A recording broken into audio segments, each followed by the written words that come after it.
저번 영상에서는 여자들이 전남친 트라우마가 생기는 이유에 대해서 이야기했습니다. 아직 그 영상을 보지 못한 분들은 화면 우측 상단에 표시된 이전 영상을 클릭해서 보고 난 뒤에 이번 영상을 보시길 추천드립니다. 혹시 클릭하지 않은 분들을 위해 저번 영상을 간단히 말씀드리죠. 여성은 생물학적으로 자녀를 출산하고 양육하는데 많은 노동력과 자원이 들어가기 때문에 자신과 자녀의 생존을 책임져 줄 수 있는 남자를 원합니다. 그런 남자와 장기적인 관계를 맺는 것이 여성의 생물학적으로 성공적인 생존 전략입니다. 따라서 여자들에게 전 남친의 존재는 자신의 여성으로서의 생존 전략이 실패했다는 것을 드러냅니다. 심지어 여자가 남자를 차버린 경우에도 자신이 남자를 보는 눈이 정확하지 못했다는 것 때문에 트라우마가 생길 수 있습니다. 따라서 여자들은 관계가 깨진 것에 대한 책임이 전 남친에 있다고 믿음으로써 여성으로서의 자존감을 유지하려는 경향이 강합니다. 전 남친 트라우마는 이러한 과정에서 만들어집니다. 이번 영상에서는 여성의 전 남친 트라우마를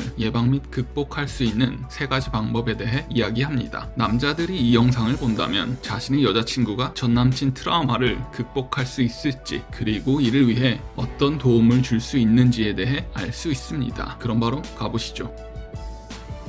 첫째, 자기 가치관 및 생물학적 특성에 맞는 삶을 미리 계획하자. 결혼을 전제하는 연애와 전제하지 않는 연애는 언뜻 비슷해 보이지만 굉장히 다릅니다. 결혼을 하려는 여자들이 연애를 하는 주된 이유는 자신과 자신의 가치관이 어떤 사람과 맞는지를 알아보기 위함입니다. 따라서 전 남친은 자연적으로 생깁니다. 자신이 원하는 것을 알고 이에 맞게 남자를 만나면 연애 횟수를 필요 이상으로 늘리지 않게 되어 불필요한 트라우마를 만들지 않을 수 있습니다. 이 과정에서 대중매체, 커뮤니티 및 주변 사람들의 말이 아니라 자신의 생각과 취향 및 가치관을 따르는 것이 중요합니다. 결혼을 하지 않고 연애만 하려는 사람들은 연애의 목표가 연애 그 자체입니다. 따라서 이들은 자신과 가치관이 맞는 사람을 알아가기보다는 연애에서 도파민이 얼마나 나오는지에 더 집중합니다. 이 과정에서 도파민이 주는 쾌락의 억치가 올라가고 이를 극복하기 위해 더 자극적인 관계를 추구하게 됩니다. 현재 관계에서 얻는 도파민에 만족하지 못하면 새로운 관계로 쉽게 옮겨갑니다. 저번 영상에서 말했듯 이러한 연애 방식은 남성에게는 감정적 데미지를 크게 주지 않습니다. 하지만 여성에게는 데미지가 크게 들어감을 이해해야 합니다. 최근 많은 사람들은 나이가 들어서도 연애만 하고 살면 된다고 합니다. 하지만 현실에서는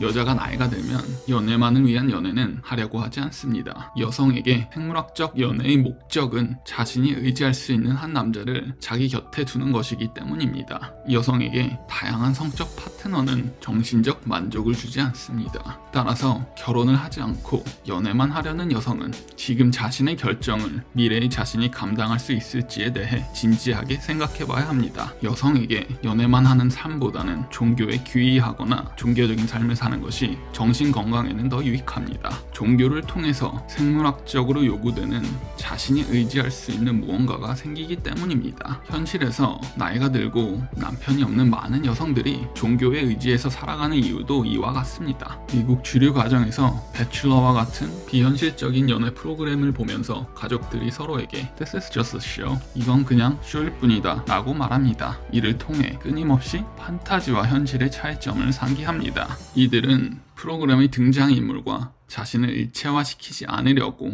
의식적으로 노력합니다. 또한 미국인들은 자신이 결혼할 사람에 대해 부모가 결혼을 해라 혹은 하지 말라고 말할 자격이 없습니다. 부모가 조언은 할 수 있지만 자신의 생각을 끝까지 주장하는 것은 불가능합니다. 이를 통해 미국인들은 결혼할 상대를 자신의 현실과 가치관에 따라서 결정하는 경향이 매우 강합니다. 이에 반해 한국인들은 자신의 가치관을 주변 사람들의 생각과 일치시키려는 경향이 굉장히 강합니다. 대중매체, 인터넷 커뮤니티 및 주변 사람들의 조언을 따라서 중요한 의사결정을 합니다. 자신이 정말로 원하는 삶이 어떤 것인지 알지 못한 채 상황에 휩쓸려 도파민을 따르는 목적 없는 연애를 끊임없이 반복합니다.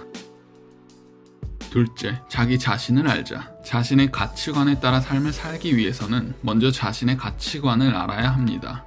당연한 말이죠. 자신은 어떤 삶을 살고 싶은지, 삶에서 중요하게 생각하는 가치는 무엇인지, 이에 맞는 삶의 방향과 이상형은 무엇인지에 대해 생각해 봐야 합니다. 그리고 결혼을 할 것인지 하지 않을 것인지 하지 않는다면 위에서 말한 문제점을 자신이 감당할 자신이 있는지에 대해서도 생각해 봐야 합니다. 아직 잘 모르겠으면 결정을 보류할 수도 있습니다. 하지만 이에 대해 꾸준히 생각해 보는 것이 중요합니다. 한국에서는 여자들에게 굳이 결혼을 빨리 할 필요가 없다고 이야기합니다. 요즘에는 아예 결혼을 할 필요가 없다고 이야기합니다. 이에 따라 한국의 젊은 여성들은 삶을 계획해 나가면서 이성관계 및 가정을 이루는 것에 대한 생각을 깊게 하지 않습니다. 이들이 나이가 들어서 결혼이 하고 싶어져도 인간관계 및 남자에 대한 경험 부족으로 삶을 원하는 대로 이끌어 나가는데 어려움을 겪습니다. 최근에는 이런 현상이 젊은 남성에게서도 보이고 있습니다. 미국 주류 가정에서는 여자들이 어렸을 때부터 자신이 원하는 삶을 스스로 선택합니다. 이 과정에서 자신이 어떤 남자를 만나서 언제 결혼을 할 것인지에 대해서도 자연스럽게 생각하게 됩니다. 이에 따라 많은 미국인들은 고등학교나 대학교에서 만난 파트너와 결혼을 해서 가정을 이룹니다. 자신이 원하는 삶을 스스로 결정했기 때문에 주도적으로 자신의 삶을 살아갑니다. 셋째, 주어진 삶에 감사하자. 사람은 하나의 사건에 대해 어떻게 반응할지 스스로 선택할 수 있습니다. 부정할 수도 있고 긍정할 수도 있습니다. 부정하면 관련된 모든 것이 부정적으로 보입니다. 긍정하면 관련된 모든 것이 긍정적으로 보입니다. 미국 사람들은 삶은 신에게서 받은 선물이라고 생각하고 자신의 삶에 감사함을 느낍니다. 내가 삶에 대해 감사해야 하면 삶도 나를 감사히 여깁니다. 왜 이런 것을 선물로 줬냐고 삶에 대해 툴툴거리면 삶도 나에게 툴툴거립니다. 이와 관련해서 제가 만든 영상이 있습니다. 아직 영상을 못 보신 분들은 화면 오른쪽 위의 아이콘을 클릭해서 영상을 보실 수 있습니다. 감사하는 생활 습관을 기르기 위해서 감사일기를 쓰는 것을 추천합니다. 감사일기를 쓰는 것이 부담된다면 자기 전 침대에 누워서 삶에서 감사한 3가지 이유를 떠올려 보세요. 자는 동안 뇌는 그 정보를 머릿속에 입력하고 다음날 긍정적인 하루를 살 수 있습니다. 전 남친과의 경험에 대해 감사하면 자신의 상황이 부정적인 것이 아니라 긍정적인 것으로 변합니다. 전 남친이라는 경험은 속이 상하지만 이는 몰랐던 자신을 발견할 수 있는 소중한 경험이기도 합니다. 이를 통해서 자신이 남녀 관계와 인생에서 원하는 것이 무엇인지도 알 수 있습니다. 더 나아가 인간관계에서 자신이 더 발전하는 과정으로도 볼 수 있습니다.